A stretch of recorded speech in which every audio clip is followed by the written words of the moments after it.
Sedangkan yang kedua bersuci secara makna. Jadi bersuci adalah setengah dari iman. Maksudnya bersuci secara nyata seperti wudu. Wudu itu bersuci secara nyata. Sedangkan yang kedua adalah bersuci secara makna. Ya. Apa itu bersuci secara makna? Seperti membersihkan diri dari dosa. Dan dua-duanya masuk dalam hadis ini, jemaah sekalian. Bersuci secara nyata setengah dari iman. Contohnya wudu. Makanya dalam hadis yang lain dikatakan al-wudu'u syatrul iman. Wudu itu setengah dari iman. Bahkan dalam hadis yang lain disebutkan di antara tanda sempurna iman seseorang adalah ketika dia selalu menjaga wudu. Lamun seandainya ida wudu, setiap kali batal wudu dan langsung ida wudu, maka insyaallah ini tanda kesempurnaan iman. Tidak perlu menunggu waktu salat. Meskipun waktu salat belum masuk, yang penting wudu dah batal, langsung ida wudu, maka ini salah satu tanda kesempurnaan iman. Di dalam hadis yang diriwayatkan oleh Imam Ibnu Majah, Nabi sallallahu alaihi wasallam menyebutkan la yuhafidhu 'alal wudu'i illa mu'min. Tidak ada yang menjaga wudu kecuali orang yang betul-betul beriman. Ya. Nah, ini dia si pertama. Bersuci adalah setengah dari iman. Maksudnya si pertama bersuci secara nyata, marak misal wudu. Ya. Bersuci secara nyata, marak misal wudu. Sedangkan yang kedua, bersuci setengah dari iman, maksudnya bersuci secara makna, yaitu membersihkan diri dari dosa. Karena dosa ini kotoran. Dosa ini kotoran, terutama dosa yang paling besar yaitu syirik. Allah Subhanahu wa taala menyebutkan dalam Al-Qur'an surah At-Taubah, innamal musyrikuna najas. Sesungguhnya orang-orang musyrik yang berbuat syirik najis kata Allah. Ndekna awakna najis jemaah sekalian, tetapi perbuatannya itu, ya. Jadi dosa ini kotoran. Di dalam hadis yang lain Nabi alaihi salatu wasalam menyebutkan innal abda idza adznaba, seorang hamba mama maupun nina apabila dia berbuat dosa, nukitat fi qalbihi nuktatun sauda, langsung ada kotoran hitam di dalam hatinya. Satu dosa, satu kotoran hitam. Berombok dua dosa, dua kotoran hitam. Berombok 10 dosa, 10 kotoran hitam. Begitu seterusnya. Ya. Jadi sehingga yang dimaksud dengan at-tuhuru syatrul iman, bersuci adalah setengah dari iman. Maksudnya bersuci secara nyata, marak misal wudu. Si kedua bersuci secara makna, membersihkan diri dari dosa dan maksiat. Dua-duanya setengah dari iman. Ya. Baik. Kemudian kata Nabi alaihi salatu wassalam, walhamdulillahi tamla'ul mizan. Walhamdulillah, ucapan alhamdulillah, tamla'ul mizan, pahalanya memenuhi timbangan pada hari kiamat. Subhanallah. Sekedar idang ucapan alhamdulillah, pahalana penuh timbangan laun lek jelo kiamat. Ya, subhanallah. Walhamdulillahi tamla'ul mizan. Kata para ulama, ini menunjukkan luar biasanya ucapan alhamdulillah ini. Penuh timbangan. Maka sering-sering ucapan alhamdulillah jamaah sekalian. Dan ucapan alhamdulillah sebagaimana yang pelungguh telah pahami, ucapan alhamdulillah ini tidak perlu nunggu datangnya nikmat. Bahkan tatkala pelungguh mendapatkan cobaan, misalkan pelungguh mendapatkan ujian, pelungguh mendapatkan musibah, tetap ucapan alhamdulillah dianjurkan. Dalam hadis yang datang dari Aisyah radhiyallahu anha, apa kata Aisyah? Nabi sallallahu alaihi wasallam kalau mendapatkan nikmat, beliau mengucapkan apa ucapan Nabi? Alhamdulillah alladzi bi ni'matihi tatimmus shalihat.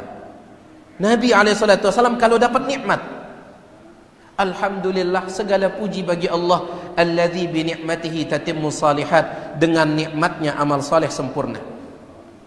Tetapi kalau beliau mendapatkan musibah, cobaan, ujian, beliau mengucapkan alhamdulillahi ala kulli hal, segala puji bagi Allah di setiap keadaan. Nabi sallallahu alaihi wasallam muji Allah tatkala dapat nikmat, muji Allah juga tatkala dapat musibah. Ya. Tatkala kita daurah di Solo beberapa waktu yang lalu, kita dikumpulkan ketika daurah di Mataram, kita dikumpulkan oleh salah seorang syekh yang bernama Syekh Zawawi. Beliau adalah sahabat akrabnya Allah yarham Syekh Husni rahimahullah.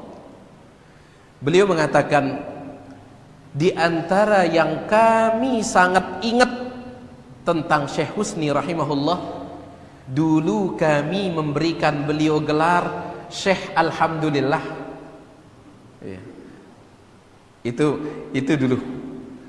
Allah yarham Syekh Husni ini, kata beliau, kami memanggilnya dengan sebutan Syekh Alhamdulillah. Kenapa? Dik putus-putus alhamdulillah beliau, Allah yarham. Beda si kenal, ya, pelungguh yang lebih kenal. Lek pengajian alhamdulillah, alhamdulillah, subhanallah, tidak putus-putus. Makanya kata beliau, kami dulu memanggil beliau Syekh Alhamdulillah. Luar biasa jemaah sekalian. Ucapan alhamdulillah ini ya ringan, tetapi dia kita pahalanya tamlaul mizan, penuh timbangan. Penuh timbangan pada hari kiamat pahalanya alhamdulillah ini. Maka sering-sering mengucapkannya, ya. Apapun keadaan kita, tetap kita memuji Allah Subhanahu wa taala, usahakan. Apalagi tatkala dapat nikmat, tatkala dapat musibah saja, kita tetap dianjurkan mengucapkan alhamdulillah ala kulli hal, apalagi tatkala dapat nikmat. Apapun nikmat mau dah jemaah sekalian, dendek dah lupa ucapan alhamdulillah ini. Bahkan nikmat yang dianggap kecil oleh sebagian orang, marak misal bersin, baksing, lamun ta baksing apa ucapan ta? Alhamdulillah. Alhamdulillah. Dan nikmat-nikmat lainnya. Pahalanya penuh timbangan nanti pada hari kiamat. Baik. Sedangkan yang kedua, disebutkan dalam hadis ini, wa subhanallah walhamdulillah tamla'ani ma bainas samawati wal ard. Sedangkan ucapan subhanallah dan ucapan alhamdulillah, dah kita ucapan subhanallah kanca ucapan alhamdulillah disebutkan dalam hadis ini, pahalanya penuh langit dan bumi. Tetapi jamaah sekalian, para ulama mengatakan sepertinya ada yang keliru di sini.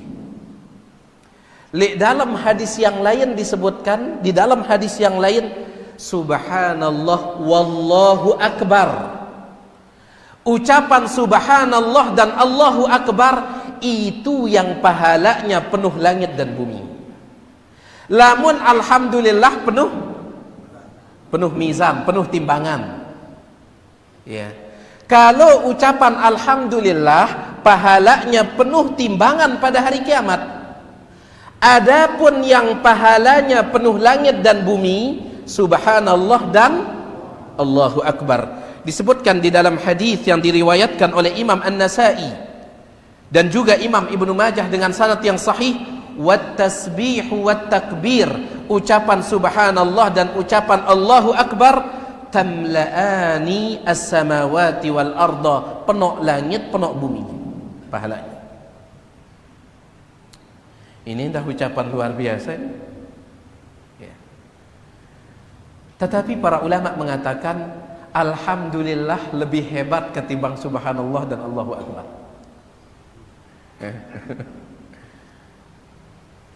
Lamun alhamdulillah ngumbe pahalana penuh timbangan. Lamun subhanallah kanca Allahu Akbar penuh langit dan bumi. Para ulama mengatakan berarti alhamdulillah lebih hebat ketimbang subhanallah dan Allahu Akbar. Kenapa? Karena mizan timbangan lebih luas daripada langit dan bumi. Mizan timbangan nanti pada hari kiamat lebih luas ketimbang langit dan bumi.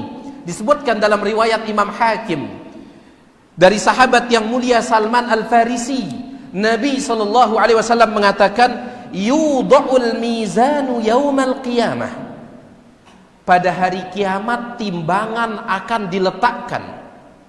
Laun lek jelo kiamat mizan timbangan akan diletakkan. Kemudian Nabi SAW mengatakan, falau wuzina fihi samawati wal ardu lawasi'at, seandainya langit 7 lapis dan bumi 7 lapis diletakkan di timbangan itu, lawasi'at, maka cukup. Jemaah, cukup. Seandainya langit 7 lapis, bumi 7 lapis diletakkan di mizan timbangan pada hari kiamat, cukup. Berarti mana yang lebih besar? Timbangan. Dan alhamdulillah pahalanya penuh timbangan. Sedangkan subhanallah dan Allahu Akbar pahalanya penuh langit dan bumi. Itu pun kata para ulama, sebagian ulama mengatakan, kapan subhanallah ini dan Allahu Akbar ini pahalanya penuh langit dan bumi? Kapan? Kalau diucapkan dua-duanya. Lamun subhanallah doang tidak penuh langit dan bumi. Kalau Allahu Akbar doang tidak penuh langit dan bumi. Pirana penuh langit dan bumi lamun subhanallah diucapkan berbarengan dengan Allahu Akbar. Subhanallah wallahu akbar, baru dia penuh langit dan bumi. Lamun alhamdulillah, sekedar alhamdulillah penuh apa? Timbangan. Ya. Tetapi 3 kalimat ini tetap kalimat mulia ini. Ada satu lagi kalimat yang sangat mulia. Apa itu? Alhamdulillah, subhanallah, Allahu Akbar. Karing saya. Apa yang satu? La ilaha illallah.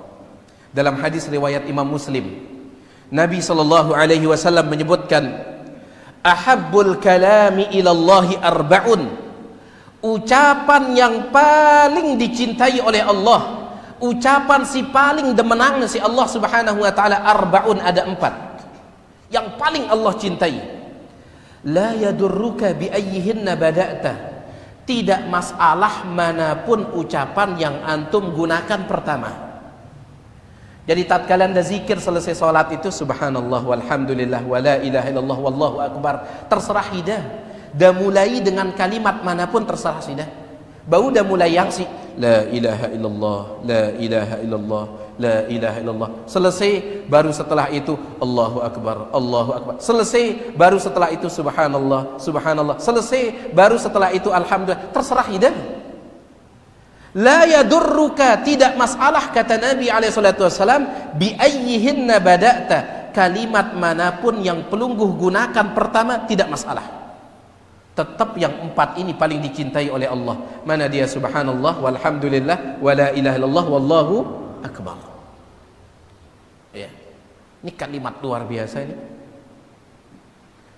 Dan ini kalimat yang 4 ini menjadi zikir yang paling cocok, menjadi ibadah yang paling cocok. Mohon maaf, zikir yang 4 ini menjadi ibadah yang paling cocok untuk orang yang sudah lanjut usia. Ya. Gen duwe salat sunnah ya wah bega suaran tolang no. Ya. Gen duwe puasa sunnah sudah tidak mampu karena usia, maka ini ibadah paling cocok. Makanya dalam hadis yang diriwayatkan oleh Imam Al-Baihaqi, begitu pula Imam Ahmad dengan sanad yang hasan, Ummu Hani bintu Abi Talib, ada seorang perempuan namanya Ummu Hani. Siapa Ummu Hani? Ummu Hani ini misan atau sepupu Nabi Muhammad sallallahu alaihi wasallam, pisa. Ada pisa Nabi alaihi salatu wasallam perempuan namanya Ummu Hani. Ya. Apa kata Ummu Hani ini? Marra bi Rasulullah sallallahu alaihi wasallam. Rasulullah sallallahu alaihi wasallam lewat di depan saya. Fakultu, saya pun berkata, inni qad kaburtu wa da'ubtu. Wahai Rasulullah sallallahu alaihi wasallam, wahai Rasulullah, inni qad kaburtu, saya sudah tua. Itu kata Ummu Hani. Tiang wah toa, tiang wah loka, wa da'ubtu, dan tubuh saya sudah lemah. Ya, saya sudah tua, tubuh saya sudah lemah. Famurni bi'amalin a'maluhu wa ana jalisatun. Ajarkan saya wahai Rasulullah sebuah amalan yang bisa saya amalkan sambil duduk-duduk. Nah, sambil tokol-tokol. Gen duit lalu ngedang maaf, gen duit lalu salat sunnah sudah tidak kuat. Gen duit lalu puasa sunnah juga sudah tidak kuat. Dik napa ada iman tekan orang-orang dulu. Ya. Dulu ada salah seorang ulama salaf, jamaah sekalian. Ada salah seorang ulama salaf, ketika umur dia kalau tiang tidak khilaf umur dia sudah 60 tahun. Maka dia menangis. Tatkala umurnya sudah 60 tahun, nangis dia. Ketika ditanya, "Kan anda nangis?" Kata dia, "Saya menangis karena sekarang saya tidak mampu lagi berdiri salat tahajud lama-lama. Saya hanya bisa mampu berdiri salat tahajud seukuran membaca surah Al-Baqarah dan surah Ali Imran." Jadi jerak tiang mampu salat tahajud sekian juz hanya sekedar 5 juz kata dia. Ya beda iman. Sudah tidak mampu lagi kata dia. Itu yang dia tangisi. Umur dia sekitar 60 tahun. Saya menangis karena sekarang saya tidak mampu lagi berdiri salat tahajud kecuali seukuran Al-Baqarah dan Ali Imran. Al-Baqarah kan Ali Imran sekitar 5 juz. Baita saya mampu ini. La ilaha illallah. Bahkan ini cocok gati ini ibadah ini. Kata Ummu Hani mengatakan, "Ya Rasulullah, ajarkan saya sebuah amalan, dabada tiang sopo amalan, a'maluhu yang bisa saya amalkan wa ana jalisatun sambil duduk-duduk." Maka Nabi SAW mengatakan, "Sabbihillaha mi'ata tasbihah." Sambil duduk-duduk baca subhanallah 100 kali. Ya. Selain dari selesai salat, sambil datokol-tokol ibu-ibu, sambil datokol ngelak, sambil datokol nyobek bahasa anda. Nyobek sambel nu. Liset sambel. Sambil datokol-tokol liset sambel. Reset sambel, reset sambel. Ya. Kan reset bahasa anda. Baik, sambil datokol reset sambel ucap subhanallah subhanallah. Ya, 100 kali dah ucapan subhanallah, bahkan lebur gati sambel ini. Subia ini sudah lebur dia. Ucapkan subhanallah 100 kali kata Nabi SAW sambil duduk-duduk. Bagaimana pahalanya? Fa innaha ta'dilu laka mi'atu raqabatin atau mi'ata raqabatin, fa innaha ta'dilu laki mi'ata raqabatin tu'tiqinaha min waladi Ismail. pahalanya sama seperti memerdekakan 100 budak. Sekik budak saja, satu budak saja tidak bisa di zaman ini. Darat budak. Ini pahalanya 100 budak. Ke ibu-ibu sambil resep sambal lo. Subhanallah, subhanallah, subhanallah ya. 100 kali 100 budak. Allahu Akbar. Inna fadlallahi wasi', karunia Allah luas. Karunia Allah luas. Kemudian wahmadillaha mi'ata tahmidah, ucapkan alhamdulillah 100 kali. Selesai subhanallah 100 kali, 100 budak pahalanya. Rombok si alhamdulillah 100 kali. Bagaimana pahalanya? Ta'dilu laki mi'ata farasin musrajatin muljamatin tahmilina 'alaiha fi sabilillah. Pahalanya sama seperti menyumbang 100 kuda untuk berperang di jalan Allah. Pira ajin saya jarang nangka? Ada tolong dasa ke? Tolong dasa juta lebih? La ilah selai juta. 100 kuda, 100 kuda. Bukan hanya kudanya, musrojah, lengkap dengan alat-alatnya. Lengkap dengan alat-alatnya. Pahalanya seperti nyumbang 100 kuda untuk berperang di jalan Allah. Alhamdulillah. Belum lagi pahala yang tadi, penuh timbangan. Oke. Semakin linti sambal ini. Subhanallah 100, alhamdulillah 100. Tambah lagi kata Nabi SAW, wa kabbirillaha mi'ata takbirah, ucapkan Allahu Akbar 100 kali. Sambil dah tokol-tokol Allahu Akbar 100 kali. Fa innaha ta'dilu laki mi'ata badanatin muqalladatin mutaqabbalah. Pahalanya seperti berkorban 100 onta. Ngorban li Idul Adha 100 onta. Sampai doang, mulak doang tepatungan pituk dengan. Ini 100 onta. Allahu Akbar 100 kali, pahalanya seperti ngorban 100 onta. Kemudian wahallili mi'ata tahlilah, ucapkan la ilaha illallah 100 kali. Tamla'u ma baina as-sama'i wal ard, maka pahalanya penuh langit dan bumi. Makanya jemaah sekalian, sekali lagi 4 kalimat ini cocok jadi ibadah tatkala usia tua. Sang dik tak mampu lalu duit solat sunnah, dik tak mampu lalu duit puasa sunnah, maka ini sambil duduk-duduk. Ya. Sambil duduk-duduk. Alhamdulillah, karunia Allah ini luar biasa. Rahmat Allah luar biasa. Baik. Jadi Nabi SAW mengatakan ucapan alhamdulillah penuh timbangan.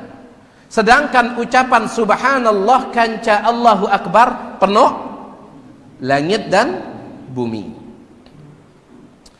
Dan ini juga menjadi dalil kata para ulama, ada timbangan pada hari kiamat. Ada timbangan pada hari kiamat. Manusia tatkala ditimbang itu ada 3 jenis. Tatkala ditimbang pada hari kiamat, manusia ini terbagi menjadi 3 kelompok. Kelompok yang pertama, yang kebaikannya lebih berat ketimbang keburukannya. Lebih berat timbangan kebaikannya ketimbang timbangan keburukannya. Dan ingat jemaah sekalian, timbangan laun lek jelo kiamat itu dia punya kifatan, punya 2 daun. Apa bahasa kita 2 daun? Lamun bahasan tiang lek timu lanjak. Apa bahasa Anda? Lincak? Lincak? Lanjak ya atau lincak? Apa? Oh lanjak je anu di injak. Lincak. Naam. Timbangan pada hari kiamat itu 2 lincaknya. 2 lincaknya. Apabila lebih berat lincak kebaikan, sedangkan lincak keburukan itu lebih ringan, fahuwa fi 'isyatir radiyah, faman thaqulat mawazinuhu fahuwa fi 'isyatin radiyah. Siapa yang lebih berat lincak kebaikannya, lebih ringan lincak keburukannya, dia berada di dalam kehidupan yang diridhoi, yaitu surga.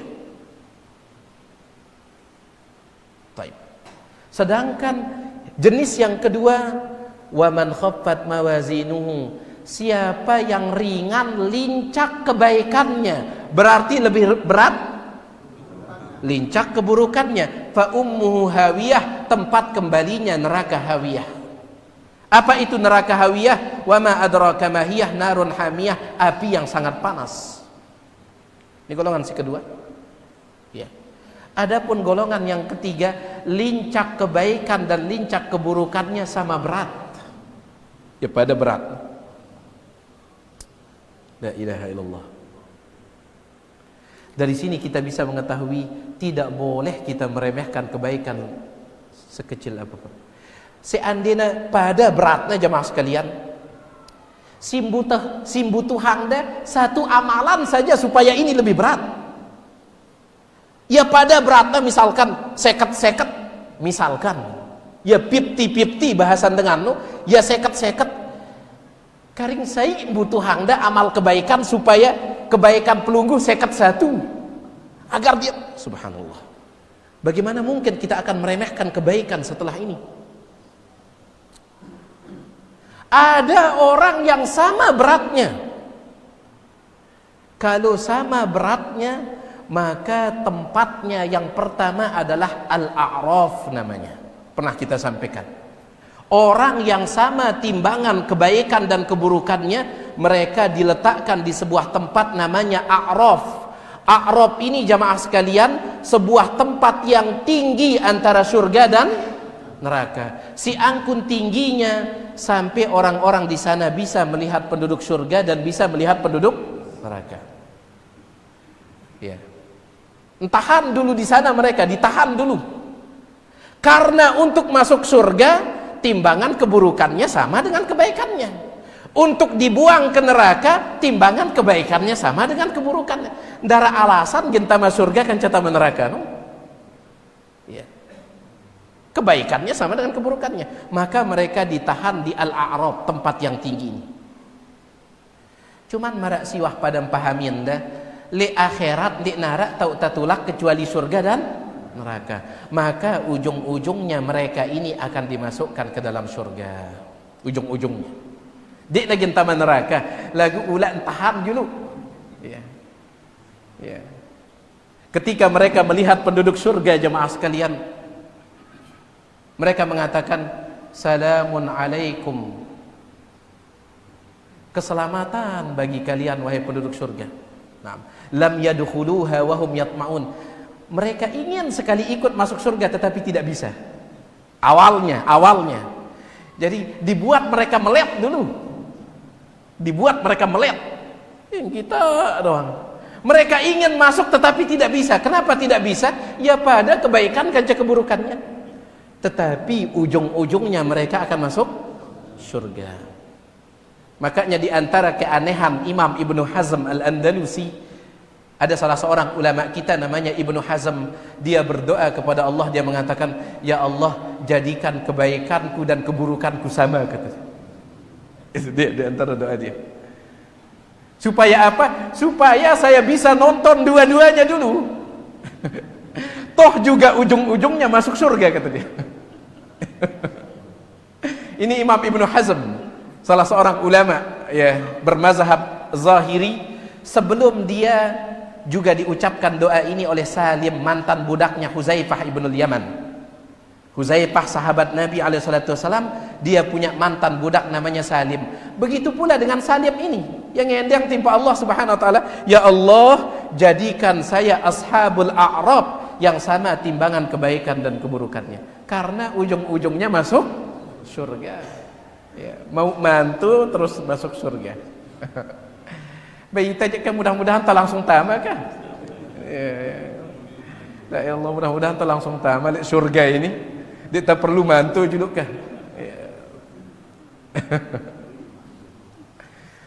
Baik. Jadi hadis ini menjadi dalil, ada mizan, ada timbangan pada hari kiamat. Karena Nabi SAW mengatakan, alhamdulillah pahalanya penuh timbangan. Sedangkan subhanallah kanca Allahu Akbar pahalanya penuh langit dan bumi. Baik. Kita lanjutkan. Kemudian Nabi SAW bersabda, was-salatu nurun. Salat itu cahaya, nur. Ya, salat itu cahaya. Cahaya di dunia dan cahaya di akhirat. Cahaya di dunia. Jamaah sekalian, orang yang rajin salat, mohon maaf, meskipun warna kulitnya itu tidak putih, kalau dia rajin salat, seperti kita melihat wajahnya berseri-seri. Kenapa? Karena bekas air wudu. Ya. Sebelum wajahnya bersinar pada hari kiamat gara-gara air wudu, di dunia sudah bersinar. Ya beda wajah orang yang rajin salat dengan orang yang jarang salat, apalagi yang tidak pernah salat. Meskipun orang itu putih kulitnya, tetapi kalau seandainya dia tidak pernah sholat, kusam kelihatannya. Kusam kelihatan. Apalagi nanti pada hari kiamat. Ya, nanti pada hari kiamat. Jadi sholat ini cahaya. Nabi SAW dalam hadis yang lain menyebutkan tentang sholat, man hafadha 'alaiha, siapa yang menjaga sholat 5 waktu, kanat lahu nuran, maka salat 5 waktunya akan jadi nur, cahaya, wa burhanan, jadi bukti, wa najatan, dan jadi keselamatan yaumal qiyamah, pada hari kiamat. Ya. Jadi salat ini cahaya. Para ulama mengatakan itulah sebabnya kenapa kita diperintahkan salat, kenapa kita diperintahkan untuk memberikan jatah solat di rumah. Solat apa di rumah? Solat sunnah. Supaya rumah kita juga bercahaya. Ya, dijelaskan oleh sebagian ulama. Supaya rumah kita juga bercahaya. Sadik balinda jemaah sekalian jatah dari solat ini, solat sunnah. Kalau bisa. Ya, supaya mendapatkan bagian dari cahaya ini, karena salat ini nur, cahaya. Dikatakan oleh Syekh di sini, fid dunya wal akhirah, cahaya di dunia dan di akhirat. Ya. Kemudian was-sadaqatu burhan, sedangkan sedekah itu burhan. Burhan itu artinya bukti. Kalau salat itu cahaya, maka sedekah adalah burhan, bukti. Ay dalilun ala sidqi imani sahibiha, maksudnya bukti kebenaran iman, bukti kuatnya iman. Kenapa sedekah yang menjadi bukti jemaah sekalian? Karena sedekah ini dia berkaitan dengan apa? Harta. Dan rata-rata manusia ini cinta harta. Berarti kalau dia rajin bersedekah, dia mengalahkan cintanya kepada harta untuk memenangkan dan membuktikan imannya. Ya. Pira kali tersolat sejelo sekelep? 5 kali. Terus bawi tarumbuk ia si solat sunnah rawatib qabliyah ba'diyah bisa? Bisa. Ya. Rawatib saja 12 rakaat.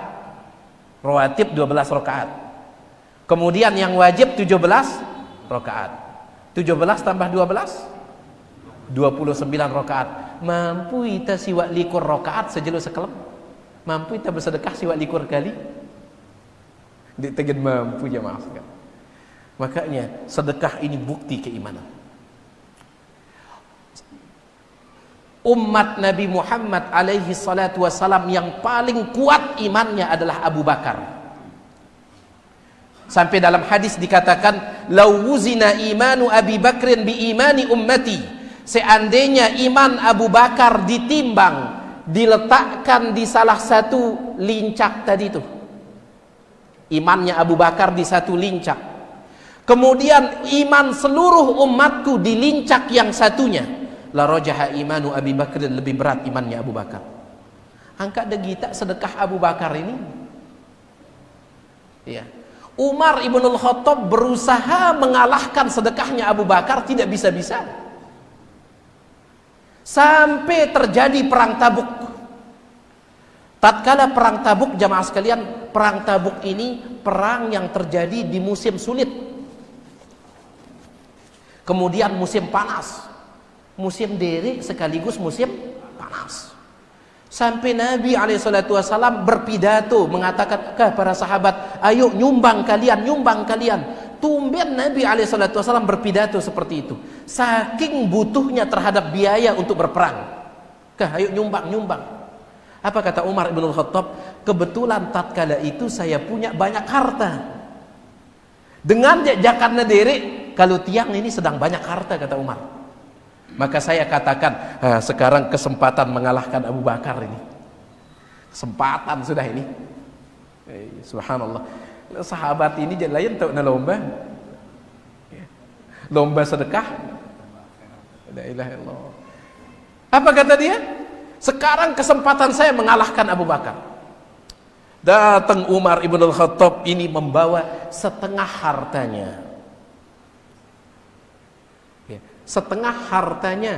Kalau seandainya dia punya 1 triliun, seandainya punya 1 triliun, berarti berapa yang dia sumbang? 500 miliar.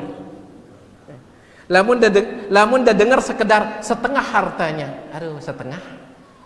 Coba terubah ya, dia punya 1 triliun misalkan, berapa yang dia sumbang? 500 miliar. Lamun dengar miliar dia kaget. 500 miliar. Subhanallah. Setengah yang dia sumbangkan. Baik. Tiba-tiba datang Abu Bakar Siddiq mengatakan, ya Rasulullah, ini selaput hartan tiang. Selaput hartan tiang, wahai Rasul. La ilaha illallah. Apa kata Umar ibn al-Khattab? Memang Abu Bakar ini tidak ada cara untuk mengalahkannya. Degita, imannya Abu Bakar iman yang paling kuat, maka sedekahnya paling hebat. Kenapa? Was-shadaqatu burhan, sedekah bukti keimanan. Sedekah bukti keimanan. Baik. Subhanallah. Mudah-mudahan Allah bantu kita untuk membuktikan iman kita ini. Baik. Was-shadaqatu burhan, sedekah itu bukti. Berikutnya, was-sabru diyaun, dan sabar itu dia. Dia itu artinya cahaya. Masih ingat dah si bro? Salat itu adalah apa? Cahaya, nur. Salat itu nur, cahaya. Kemudian was-sabru dia, sabar itu dia, cahaya. Dua-duanya cahaya. Salat cahaya, sabar juga cahaya. Tetapi perbedaannya jamaah sekalian, ketika Nabi SAW menyebut salat, beliau mengatakan nur. Salat itu nur, cahaya. Sedangkan tatkala beliau mengatakan sabar, sabar itu dia, cahaya. Apa perbedaan nur dengan dia? Kalau nur itu adalah cahaya yang tidak ada panasnya. Misal nurul qamar, cahaya bulan. Makanya qamar, bulan itu disebut nur. Nur. Sedangkan dia adalah cahaya yang ada panasnya. Para ulama menyebut dia usyamsi. Apa arti syams? Matahari. Dia usyamsi, cahaya matahari. Di dalam bahasa Arab, dia kita ngena nur syamsi, dia dengan nur syamsi. Lagu dia usyamsi. Kenapa? Cahaya matahari itu panas. Jadi salat ini cahaya, sabar juga cahaya. Cuman sabar ini cahaya yang panas. Ya. Pada siwah pada maklumin dah. Ya berat sabar ini. Atin itu ya panas. Ya. Lagu harus kita bersabar. Harus kita bersabar. Baik. Dia berat. Makanya Nabi mengatakan dia sabar ini dia cahaya yang ada panasnya. Subhanallah. Dan kita dituntut untuk menjalani hidup ini dengan kesabaran. Karena selaput hidup dan ini ujian sebenarnya. Ya. Senina atau ujian, apalagi lamun girang ngome misalkan. Ya. Tentu sudah wasabru dia ini. Sabar ini betul-betul cahaya yang panas.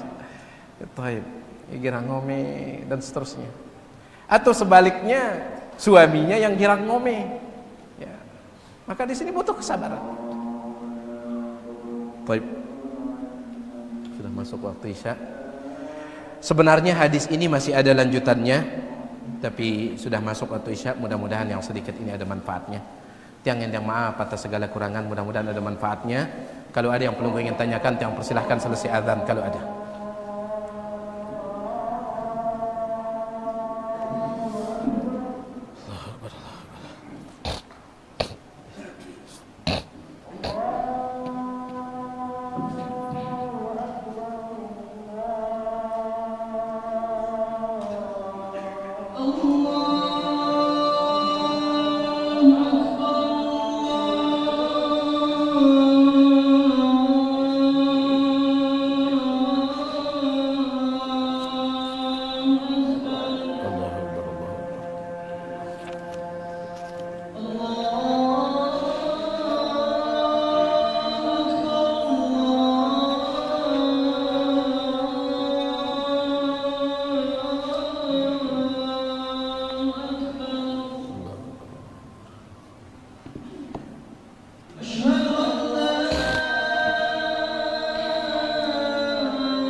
Alhamdulillah wassalatu wassalamu ala Rasulillah ma ba'd.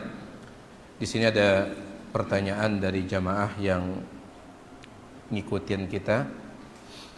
Beliau mengatakan assalamualaikum waalaikumsalam warahmatullahi wabarakatuh.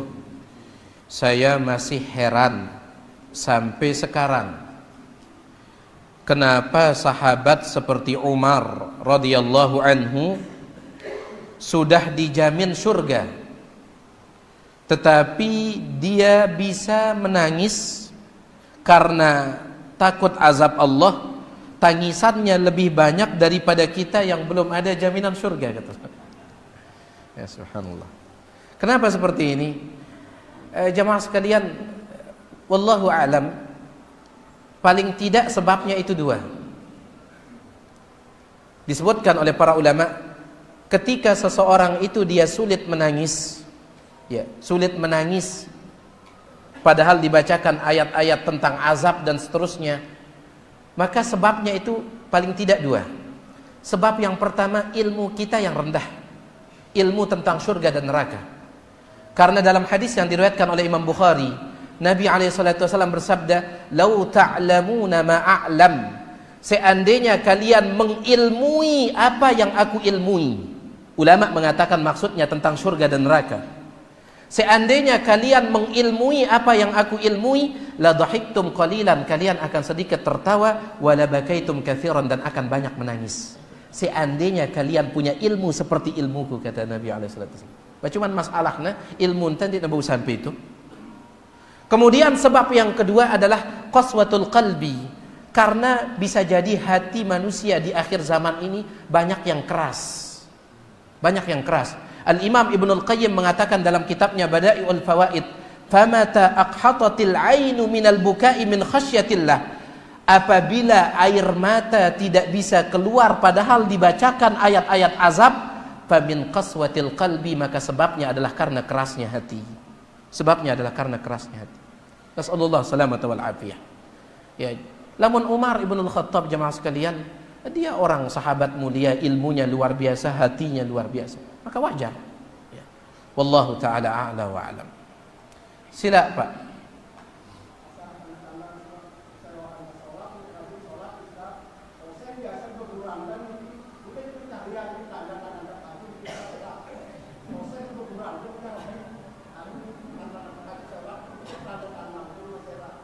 Di tiang jelas, di bau dah majuan sekali, di tiang pedas. Yeah.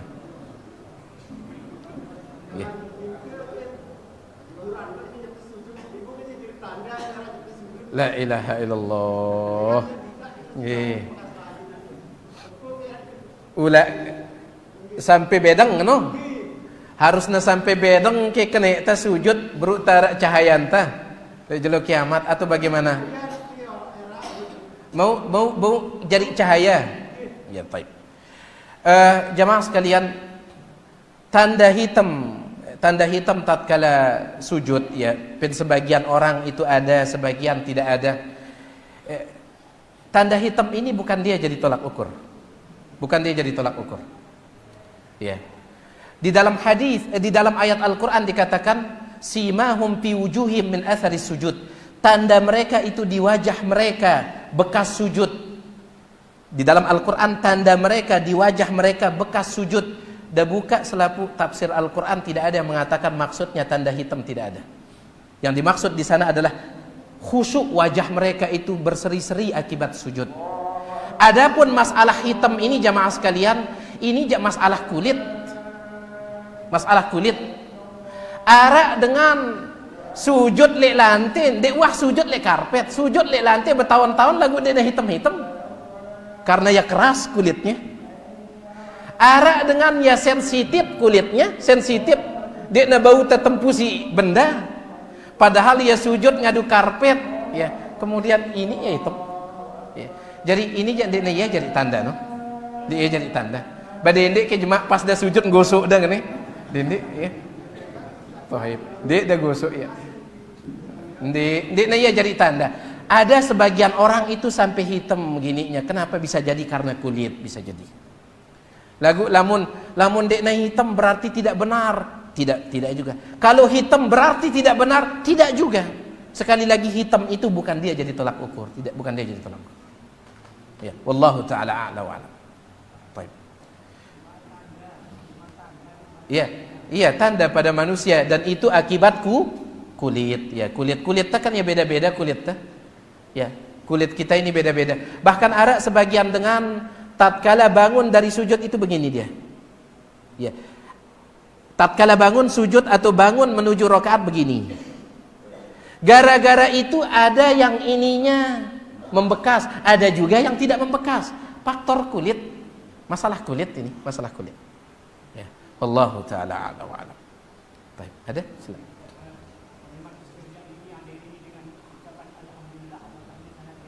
Ya. Kita sampaikan tadi, tatkala mendapatkan cobaan, ujian, kita juga dianjurkan untuk tetap memuji Allah Subhanahu wa taala. Alhamdulillahi ala kulli hal. Apakah memuji ini sambil ngucapang istirja inna lillahi wa inna ilaihi raji'un? Tatkala mendapatkan musibah maka jawabannya iya. Ya. Cuman ulama kita beda pendapat, simbe pertama kali kita ucapkan istirja'nya atau alhamdulillahnya. Tatkala dapat musibah. Ya, mana yang kita ucapkan? Wallahu a'lam, sebagian ulama mengatakan yang kita ucapkan lebih dulu adalah pujiannya. Berdasarkan hadis yang diriwayatkan oleh Imam Tirmidzi. Sebuah hadis diriwayatkan oleh Imam Tirmidzi, hadis ini disahihkan oleh Syalbani. Dalam hadis itu dikatakan, tatkala malakul maut mencabut nyawa seorang anak. Mencabut nyawa seorang anak, maka Allah bertanya kepada malakul maut, hal qabatta walada abdi, apakah engkau sudah mencabut nyawa dari anak hambaku? Malakul maut mengatakan iya. Kemudian Allah mengatakan, madza qala abdi, apa yang diucapkan oleh orang tuanya tatkala anaknya meninggal dunia, apa yang diucapkan? Maka malakul maut mengatakan, hamidaka, dia memujimu, wastarja'a, kemudian beristirja. Dia memujimu kemudian beristirja. Maka ini dalil, sebagian ulama mengatakan pujiannya dulu baru innalillahi wa inna ilaihi raji'un.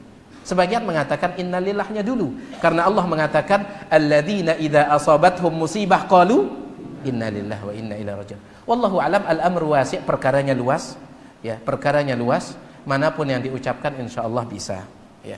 Cuman ingat ya jemaah sekalian, untuk istirja siapapun boleh mengucapkannya. Kita yang dapat musibah kita ucapkan innalillahi wa inna ilaihi raji'un. Orang lain yang mendengar kita dapat musibah, innalillahi wa inna ilaihi raji'un. Lagu lamun alhamdulillah ini ita sih mau musibah no? Dendek ya, tetangga anta mau musibah, alhamdulillah, dendek besili dia nanti. Sili dia nanti. Kita yang dapat musibah kalau alhamdulillah ini, ya. Marah dia nanti. Kadang ucapan alhamdulillah anak tiang meninggal ini katanya, tersinggung dia nanti. Kalau innalillah ini wajar. Tahu dah ke anak tetangga kita meninggal dunia, innalillah wa inna ilaihi raji'un. Ini wajar kalau yang ini. Tapi kalau alhamdulillah ini orang yang terkena musibah itu. Wallahu taala a'la wa a'lam. Sila.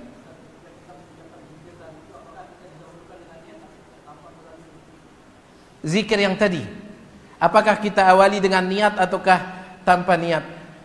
Syekh Ibnu Utsaimin mengatakan dalam kitab beliau Syarah Riyadhis Shalihin, beliau mengatakan, saya tidak bisa membayangkan ada amalan tanpa niat. Paham ya? Ngombe yang kunda gen berzikir ndak niat deh. Hah? Ngombe yang kunda. Ya. Sedangkan Nabi alaihi salatu wasallam mengatakan innamal a'malu binniyat, amalan itu tergantung niat. Makanya Syekh Ibnu Utsaimin mengatakan, saya tidak bisa membayangkan ada amalan tanpa niat. Bahkan beliau juga mengatakan, seandainya ada amalan tanpa niat, berarti Allah membebani kita dengan beban yang kita tidak mampu melakukannya.